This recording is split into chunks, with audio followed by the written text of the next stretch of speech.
자, 2절에서는 그 에너지 공간에서 스테이트 펑션의 덴서티 밀도를 구해 보도록 하겠습니다. 우리가 굳이 이것을 왜 하느냐, 그 필요성에 대해서 첫 번째 이 부분에서 지금 이야기를 하고 있습니다. 그 캐리어의 디스트리뷰션하고 캐리어의 콘센트레이션, 반도체의 캐리어는 크게 두 가지가 있다라고 했죠. 일렉트론과 그 홀이라고 얘기를 했었었죠. 그래서 이 두 개의 분포라는 건 공간에서 어떻게 위치를 했냐라는 거죠. 그래서 예를 들어서 1차원이라고 하면 NX 혹은 홀의 디스트리뷰션은 PX, 우리 책에서는 이렇게 표현을 하고 있거든요. 그 다음에 얘네들의 농도를 결정하는 것은 이제 매우 중요하고, 이것을 하기 위해서는 이 density of state가 얼마가 있는지, 그쵸? 그 주어진 에너지 영역에서 그것을 이제 알아내는 것이 매우 중요하다라고 써 있습니다. 자, 그러면 왜 그 NX 혹은 PX 혹은 뭐 N0 혹은 P0 뭐 이런 값을 구해야만 되는 건지, 이게 왜 중요한지를 간단하게 같이 살펴보도록 하겠습니다. 어떤 이제 그 전자소자가 존재를 할 때 이 전자소자에다가 우리가 외부에서 에너지를 인가를 해주게 되면 이제 커런트가 흐르게 될 겁니다. 그래서 우리가 알고 싶은 거는 그 볼티지를 인가를 해줬을 때 커런트가 어떻게 나올 거냐, 이 시스템에서. 혹은 뭐 반대일 수도 있죠. 커런트를 인가를 했을 때 출력 전압이 어떻게 나올 거냐. 그래서 그 IV 그 특성식이 매우 중요합니다. 우리한테는 특성식. IV 특성식, 일렉트로닉스 엔지니어링에서는 이 전자소자의 IV 특성식이 가장 중요해요.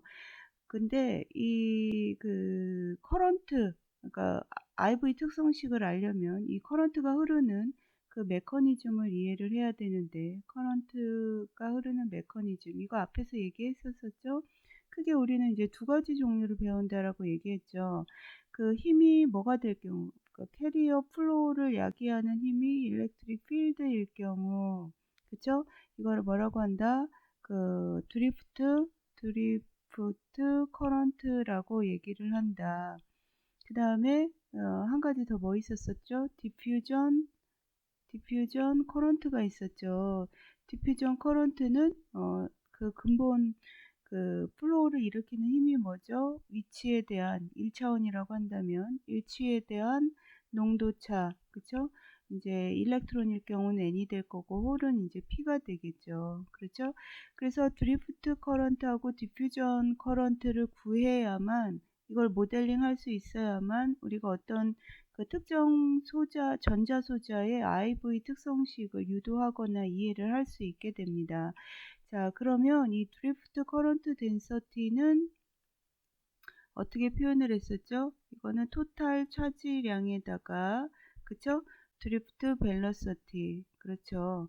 혹은 토탈 차지량에다가 모빌리티에다가 일렉트릭 필드. 일렉트릭 필드에 비례하고 차지량에 비례하는 걸 비례상수 모빌리티를 써서 이렇게 표현을 한다라고 했었었죠? 그죠? 네, 그래서 요거를 이제 뭐라고 한다? 컨덕턴스라고 한다라는 얘기를 했어요. 자, 그 다음에 이제 이 디퓨저는 뭐에 비례할 거다? dx분의 dn에 비례할 거고, 이게 감소하는 방향으로 갈 거고, 그 다음에 그 커런트 플럭스인 거니까 차지를 앞에 붙여줘야 될 거고, 그렇죠? 그러면 이 이퀄로 놓기 위해서 비례상수가 필요한데, 이 D라는 비례상수를 쓰게 됩니다. 그렇죠? 그러면 이제 여기서 빨리 캐치하는 학생은 알았을 건데, 이 드리프트 커런트를 결정짓기 위해서 뭐 다른 여러 가지 파라미터들도 다 알아야 되지만, 이제 N이라는 것을 알아야 됩니다. 콘센트레이션을 알아야 됩니다. 캐리어 콘센트레이션. 그러니까 프리 일렉트론 혹은 홀이 얼마나 있는 건지를 알아야 되는 거고, 여기에서는 뭐를 알아야 되는 거죠? n을 x에 대해서 미분을 해야 되는 거죠. 그러면 우리가 결국은 n을 무슨 함수로 표현을 할 수 있어야 된다? 위치에 대한 함수로 표현을 할 수 있어야만 x에 대해서 미분할 수가 있는 거죠.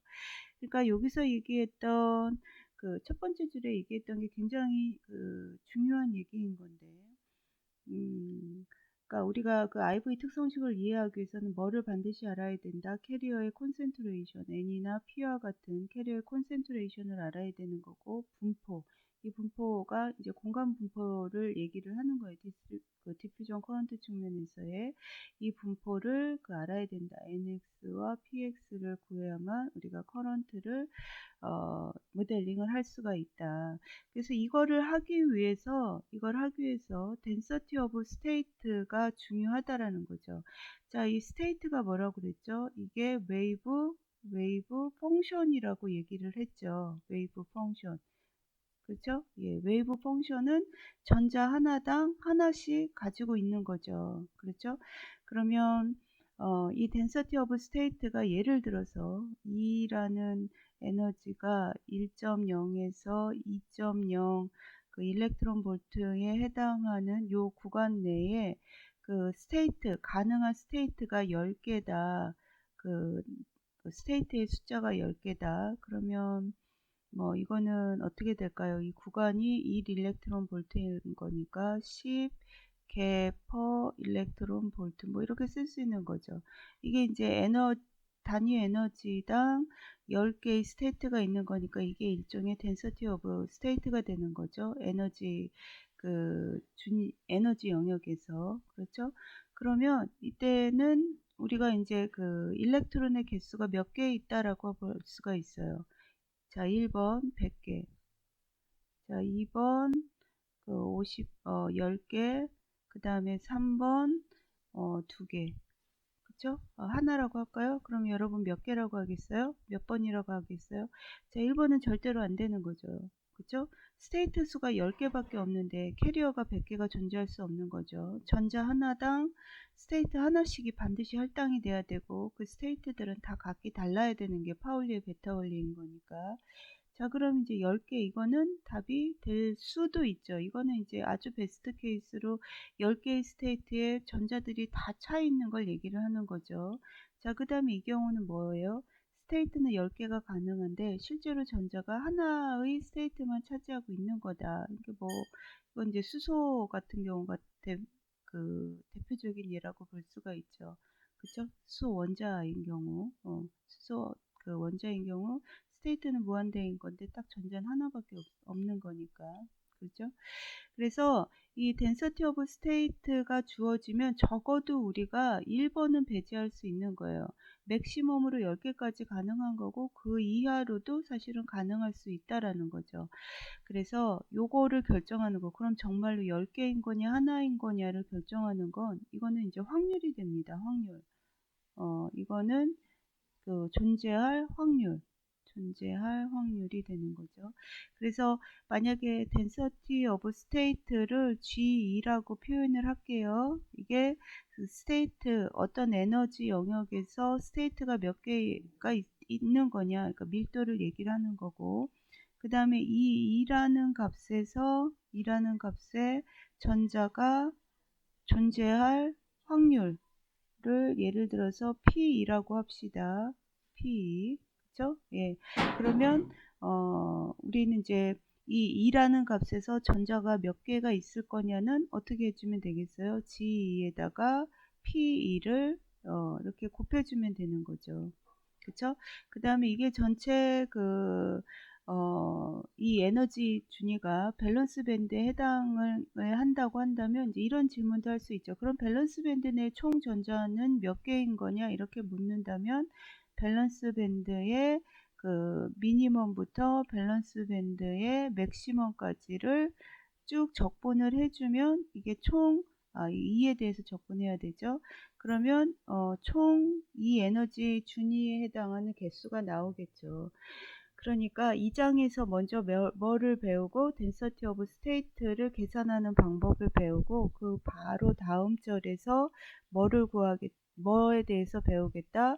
어떤 준위에 전자가 존재할 확률을 다루겠다. 그렇죠? 그게 교과서 순서입니다. 그 다음에 이제 4장에서 뭐를 배울 거냐면 우리가 배운 이제 density of state와 확률을 곱해서 캐리어의 개수를 구하는 것을 이제 공부를 하게 됩니다. 그러면 여러분이 뭐 할 준비가 되어 있다? 드리프트 커런트를 모델링할 준비가 되어 있는 거죠. 그렇죠? 예. 자, 그러면 그 density of state 구하는 것을 살펴보도록 하겠습니다. 자, 이제 density of state 펑션을 구해보도록 하겠습니다. 우리 책에서는 density of state 펑션을 이제 G2라고 표현을 하게 됩니다. 이제 요거를 구하는 것인데, 우리가 여기에서 이거를 푸는 아이디어로 착안을 한 게 뭐냐면, 여기 있네요. 요 슈레딩거 이퀘이션을 보게 되면, 요거를 풀어서 웨이브 펑션을 구할 때, 우리가 요 부분을 K제곱으로 놨었었죠. 그래서 E 이퀄 EM분의 H바 제곱, K제곱 이렇게 표현을 했습니다. 이 이야기는 뭐냐면, E를 알면 K를 구하거나 K를 알면 E를 구할 수 있다. 이 E와 K의 관계를 우리가 펑션으로 표현을 할 수가 있었습니다. 자, 그렇다라는 건 우리가 만약에 GK를 알면 이거는 K라는 레벨에서의 스테이트의 밀도가 되는 거죠. 그럼 이거로부터 우리가 뭐를 유도할 수 있겠다? G2를 유도할 수 있겠다. 자, 이 부분에 이제 착안을 하게 됩니다. 그러면 GK 먼저 구해 보도록 하겠습니다. 이 GK를 구하기 위해서 GK를 구하기 위해서 3차원에서 웨이브 펑션을 구하는 과정을 살펴보도록 하겠습니다. 3차원에서 슈레딩거, 웨이브 펑션을 구하기 위해서는 슈레딩거 이퀘이션에서부터 시작을 해야 되는데, 그러면 이제 파이의 라플라시안에다가 h바 제곱분의 2m 2의 파이 이퀄 0 이제 이렇게 되는 거죠. 자, 그러면 요거를 풀어보면 라운드 x 제곱분의 라운드 제곱 파이 더하기 라운드 y 제곱분의, 그쵸? 예. 그 다음에 라운드 z 제곱분의 라운드 제곱 파이인 거고, 그 다음에 h바 제곱분의 2m 2 파이 이퀄 0 이제 이렇게 되는 거죠. 자, 이게 그러니까 파이에 대한 편미분 방정식이 이제 풀기가 어려우니까 어스밍을 하는데, 일단 가장 심플한 어스밍을 해보면 이 파이라는 함수는 x로 이루어진 x라는 펑션과 y로 이루어진 y라는 펑션, 그 다음에 z로 이루어진 z라는 펑션의 곱으로 표현할 수 있다라고 가정을 하는 거죠. 일단 문제를 풀기 위해서 가장 간단한 가정을 하는 거를 이렇게 그러니까 가정을 해서 결론이 실험 결과를 잘 설명하면 이건 아주 이제 좋은 어프로치가 되는 거죠. 자, 그래서 이거를 집어넣고 요 식에다가 집어넣고 다시 풀게 되면 yz가 이렇게 나올 거고, 라운드 x 제곱분의 라운드 제곱 파이가 될 거고, 이게 y인 거니까 x하고 z가 앞에 나올 거고, 그쵸? 제곱이 있을 거고. 자, 그 다음에 xy하고 라운드 y 제곱분의 라운드 제곱 파이가 될 거고, h바 제곱분의 2m2의 xyz가 될 거고요. 그렇죠? 그럼 이제 양변을 어떻게 주면 되겠다? xyz로 나눠주면 되겠다. 그렇죠? 그럼 여긴 x분의 1이 붙고, 여기는 y분의 1이 붙고, 요거는 z분의 1이 붙고, 그렇죠? 예. 그러면 지금 요거는 이제 요 부분을 우리가 k 제곱으로 둔다고 한다면 식이 어떻게 정리가 되냐면 x분의 1의 라운드 x 제곱분의 라운드 제곱 x 플러스 여기가 x가 되네요. x y z. 그 다음에 y분의 1의 라운드 y 제곱분의 라운드 제곱 y 플러스 z분의 라운드 z 제곱분의 라운드 제곱 z 플러스 k 제곱 이퀄 0. 자, 이렇게 되면 지금 x에 관한 함수, y에 관한 함수, z에 관한 함수를 더했더니 상수가 되더라.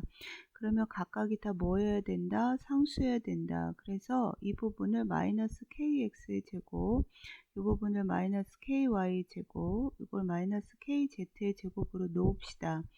자, 그러면 사실은 요식은 이제 쉽게 풀리죠. 2차 미분 방정식이 되는 거죠. 그쵸? 2차 상미분 방정식, 리니어하기까지 하죠. 그러니까 쉽게 풀릴 수가 있는 거고, 이 K의 관계를 살펴보면, K제곱은 KX의 제곱 플러스 KY의 제곱 플러스 KZ의 제곱이 되는 거죠. 그렇죠? 그래서 이 K는 이 K가 결정이 되면 뭐가 하나 결정이 되는 거다? 웨이브 펑션이 하나 결정이 되는 거다. 그렇죠? 그러면 이 3차원에서 K 공간을 한번 그려보도록 할게요. 이 웨이브 펑션을 결정짓는 K 값은 이게 이제 KX 공간, KY축, KZ축이라고 한다면 KX의 제곱 더하기 KY의 제곱 더하기 KZ의 제곱이 K제곱이 되기만 하면 되는 거죠. 이 관계를 만족하는 게 이렇게 9라고 살펴보면, 그쵸? 요거의 거리가 K가 되는 위치에 있는 요 모든 KX, KY, KZ 의 그 값들이 나올 거고, 이 값에 대해서 하나의 웨이브 펑션이 나오게 되겠죠. 그렇죠? 그래서 그 KX 제곱 더하기 KY 제곱 더하기 KZ 제곱이 K가 되는 이 구 표면에 그 몇 개의 KX, KY, KZ의 쌍이 존재하는지만 알면 우리가 이 웨이브 펑션의 개수를 구할 수가 있게 됩니다. 이게 이제 핵심 아이디어가 됩니다. 자, h바 제곱분의 2m은 k제곱이 됐었고요. 이 k제곱은 3차원에서 이렇게 우리가 이제 쪼개서 바로 앞 페이지에서 나타낼 수 있음을 보았습니다. 그 다음에 특히 이제 뭐를 가정을 하고 수식을 계속 이어나가냐면 이 입자들이 3차원의 포텐셜에 컨파인먼트 되어 있는 경우에 대해서 K 값을 이제 고찰을 하게 됩니다. 그러니까 이 3차원 포텐셜 웰이라는 건 뭐냐면 이 포텐셜이 x가 0일 때 이제 무한대가 되고, 마찬가지로 x가 a일 때 무한대가 되는 거예요. a일 때. 그러니까 요 정육면체에서 한 변의 길이가 a가 되는 거죠. 이 주변은 전부 다 포텐셜이 무한대가 되는 거고, 이 내부만 포텐셜이 제로가 되는 거죠. 그래서 이거를 이제 3차원 인피니트 포텐셜 웰이라고 하는데, 이 경우는 아까 우리가 이거를 이제 파이를 x, y, z라고 놓고 슈레딩거 이퀘이션을 풀었을 때 라운드 x 제곱분의 라운드 제곱 x x 이퀄 여기서 x 이퀄 마이너스 kx의 제곱이 됐었고, 여기 x가 이렇게 붙었었죠. 그래서 요 식을 풀게 되면 우리가 이제 베이시스로 뭐를 얻을 수가 있냐면 사인 kxx와 코사인 kxy를 우리가 얻을 수가 있어요. 이건 프리스페이스에서 푸는 거랑 동일한 거죠. kx 코사인 x가 돼야 되죠. 자, 그러면 이 무한 포텐셜 웰인 거니까 x가 0일 때 파이가 0이어야 되고, x가 a일 때 파이가 0이어야 됩니다. 그래서 이제 사인 함수만 남게 되고, 그러면 kx는 어떤 관계를 만족해야 되냐면 x에다가 a를 넣었을 때 kxa에다가 넣었을 때 이게 2파이의 파이의 정수비가 돼야 되는 거죠. 사인인 거니까. 그러면 kx는 뭐로 표현할 수 있다? a분의 파이의 nx 이렇게 표현을 할 수가 있었죠. 자, 그래서 인피니트 포텐셜 웰을 가정했을 때 각각의 kx, ky, kz는 이제 이렇게 표현을 할 수 있는 거죠. 이거 이해되시죠? 자, 그러면 우리가 구하려는 게 뭐죠? 구하려는 게 웨이브 펑션의 밀도를 구하는 거죠. 그 웨이브 펑션은 앞서 얘기했던 것처럼 kx, ky, kz 한 쌍이 딱 결정이 되면 한 개가 딱 나오는 거죠. 그렇죠? 그래서 여기서 뭐를 했냐면 그 kx와 kx 플러스 k x번째 k와 x 플러스 1번째 k와 x 플러스 2번째 k 이제 이런 식으로 쭉 나가게 될 건데, 그러니까 요 쌍을 이루는 요 다음 쌍의 그 다음 쌍이 k의 x 플러스 1, k의 y 플러스 1, k의 z 플러스 1이라고 했을 때 k의 x와 k의 x 플러스 1 그 사이의 그 간격을 지금 구한 것입니다. 그러면 kx 플러스 1은 nx 플러스 1에서 그 a분의 파이 곱해줘야 되는 거고, 그러니까 마이너스 nx의 a분의 파이 이 부분을 빼주게 되면 그럼 이제 뭐가 남을 거다? a분의 파이가 남을 거다. 자, 그러면 지금 k 공간에서 생각을 하는 겁니다.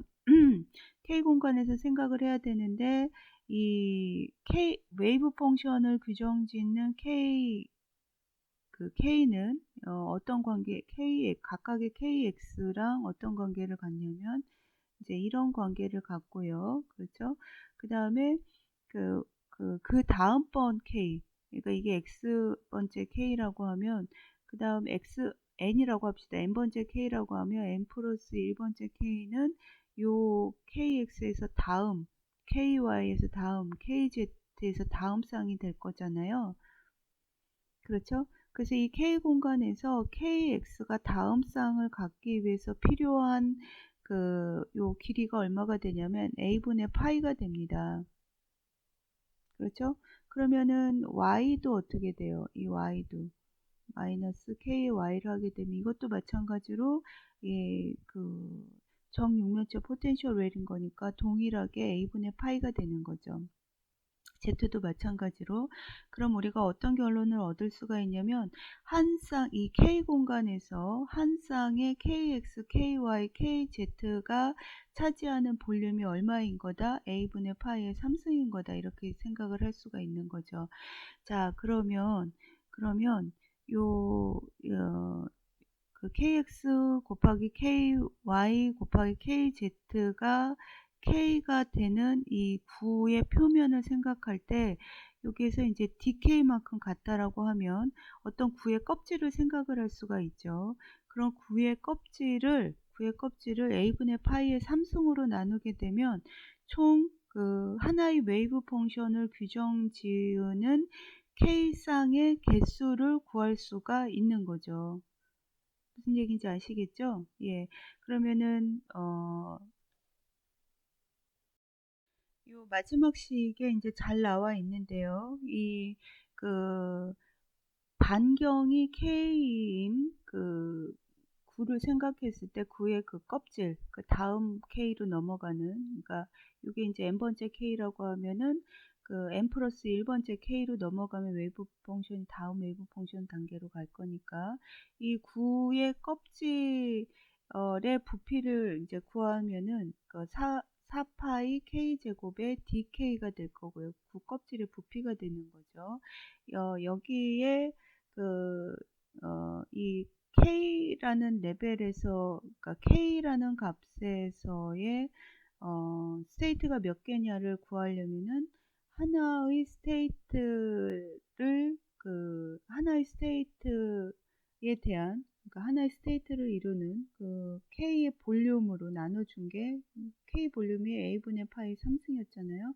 이렇게 되면 이 구껍질에 존재하는 그 K쌍들의 개수가 나오는 거죠. 그렇죠. 이거 제가 설명을 잘 했는지 모르겠는데, 예? 예, 이게 이제 바로 이 K 공간에서 이 구껍질에서 우리가 하나의 하나의 스테이트를 디파인 할 수 있는 K쌍의 개수가 이제 이게 됩니다. 그런데 지금 그 각각의 K 값은 모두 이제 양수여야 되는 거니까, 그래서 전체 구 중에서 8분의 1을 취한 거고요. 모두 양수인 부분을 취한 거고, 그 다음에 이게 스핀 넘버를 고려를 하면 그 두 개가 존재할 수 있으니까 이 앞에 2를 곱해주게 됩니다. 그래서 GK의 DK는 이제 요 식이 나오는 거죠. 우리의 최종 목표는 뭐인 거다? 여기에서 2를 구하는 거죠. 그러면 이 K 대신에 뭐를 넣어주면 돼요? 2를 넣어주면 되는 거죠. 그렇죠? 그래서 이 2를 넣어주는 때 앞서서 얘기했던 H바 제곱분의 2의 2 이퀄 K 제곱인 거니까, 그죠? 그러면은 요 관계로부터 모든 K를 2로 바꿔줄 수가 있게 됩니다. 자, 앞에서 유도했던 식이 이제 첫 번째 줄에 쓴 거고요. 두 번째는 2와 K 관계인 거죠. 그래서 양변을 미분을 하면 이제 이런 관계를 마저 얻을 수가 있고 쭉 대입을 해 주어서 얻은 것입니다. 만약에 우리가 단위 볼륨당, 크리스탈의 단위 볼륨당 density of state를 구하고 싶다라고 한다면 이 식을 볼륨으로 나눠주면 되는 거죠. 그렇죠? 그래서 density of state, 단위 볼륨당 density of state는 이런 식으로 정리를 할 수가 있습니다. 앞서 얘기했던 것처럼 이 density of state에다가 어떤 확률, probability 확률을 곱해주고 우리가 원하는 에너지 레인지에 대해서 적분을 해주게 되면 드디어 뭐를 구할 수 있겠다? 캐리어 덴서티를 구할 수가 있겠다. 자, 이 부분이 이제 처음 보는 거라고 생각이 돼서 다소 이제 어려움이 있을 수도 있는데요. 다시 한번 여러분들 시간 내서 공부를 하시고 다음 시간에는 확률에 대해서 살펴보도록 하겠습니다.